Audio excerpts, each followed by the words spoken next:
What's up, guys? This is Brian J's Nerd Talk, and I just finished the fourth and final secret project by Brandon Sanderson, and the book is called The Sunlit Man, and it is a fantastic book. I loved it so much. I didn't understand all the references and connections to the Cosmere because I haven't read the Stormlight archive yet, so there was a lot of stuff about Nomad, who is the main character. There's this whole backstory with him on Rashar in the Stormlight archive books. So a lot of that I didn't really connect to, I didn't get, but I love the character. He was a great character, and all the other characters on this planet that he's on, trying to help out, who are dealing with this tyrant, the Cinder King or whatever. I forget the name of the planet. I think it's called, it starts with a C. I can't pronounce it. But anyways, it was a fantastic book, great story.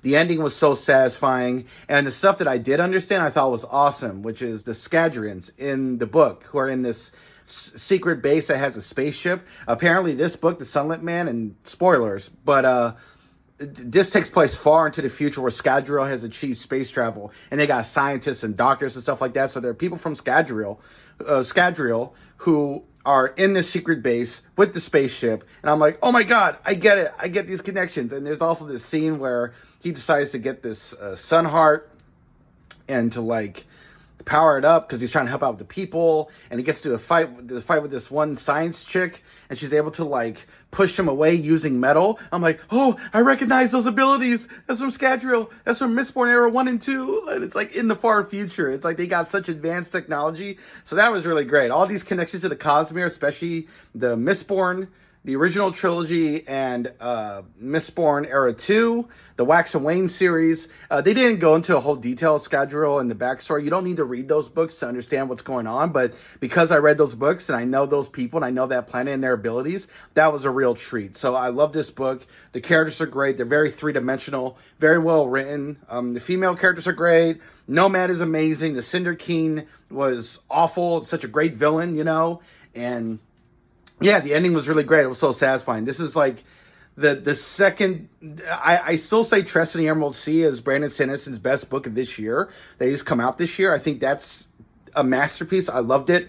I think The Sunlit Man is a close number 2. If I had read the Stormlight archive beforehand, I would probably give this book a 10 out of 10 without even thinking about it. But I'm going to have to give The Sunlit Man a 9.5 out of 10. It is a phenomenal book, but it's not a really masterpiece for me because there were things that were like a connection to the Stormlight archive that I just it didn't hit me that much because I still haven't read the Stormlight archive yet, which I will hopefully in the next few months. But yeah, The Sunlit Man is great. Brandon Sanderson, he did it again, and he's come out with 3 amazing books this year. Trust in the Emerald Sea is a masterpiece. Sunlit Man is a number 2, great book. Yumi and a Nightmare Painter, number 3, also a phenomenal book. I also give that book a 9.5 out of 10 as well. Frugal Wizard and the Frugal Wizard's Guide to Medieval Europe is a really good book, but of the 4 books, that's the weakest one. That's the one I didn't love, but it was still really good. But yeah, The Sunlit Man is amazing. I highly recommend it.